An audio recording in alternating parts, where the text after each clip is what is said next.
overdo things, and I overdid it, and it was a nightmare. I mean, well, because you're adding the monoamine oxidase inhibitor, that fucks with all of your neurotransmitters.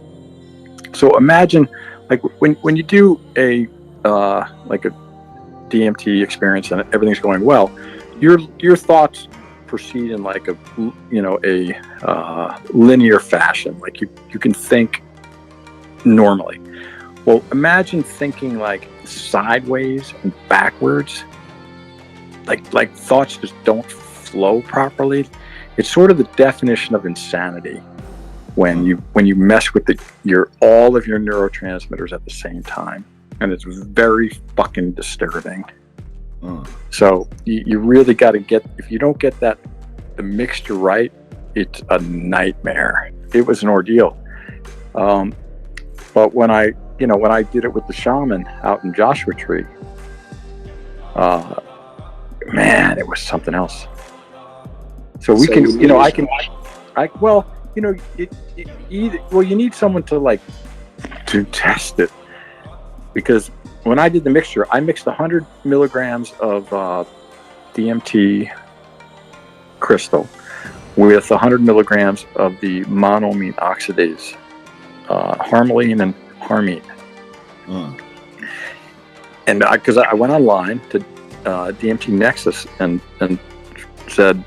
read what people were saying, 100 milligrams, 0.1 grams.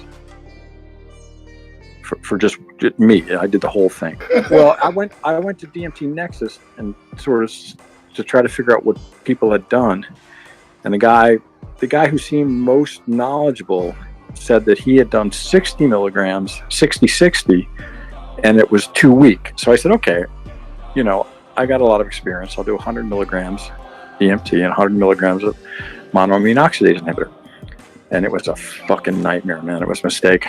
I would probably do 65 or 70 milligrams or something, maybe 80 at the most.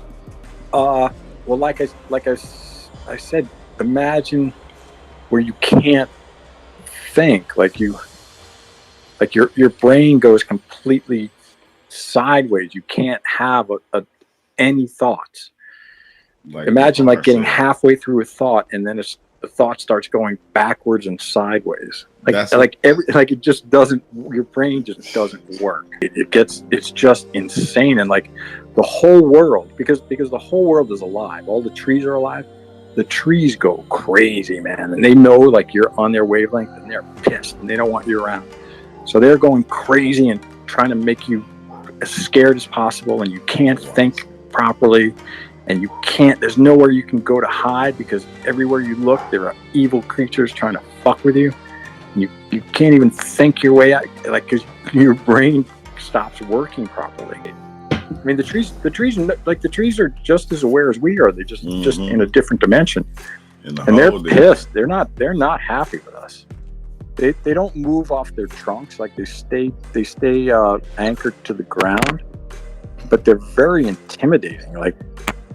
You don't want to fuck with them.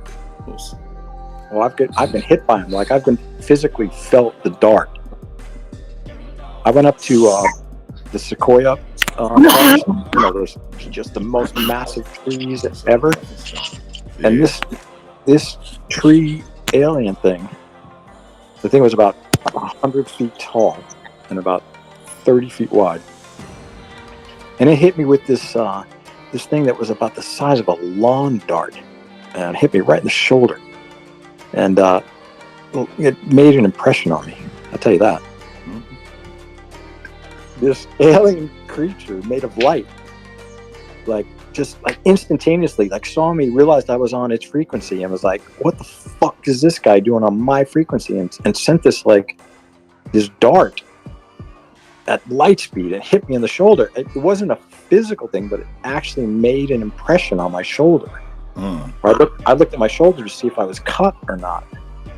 And then I just was like, God, I'm not welcome here. I just skedaddled. And you look around your house and everything that's made of wood, that was something that was just as alive as us in another dimension. And we cut it up and built a chair out of it.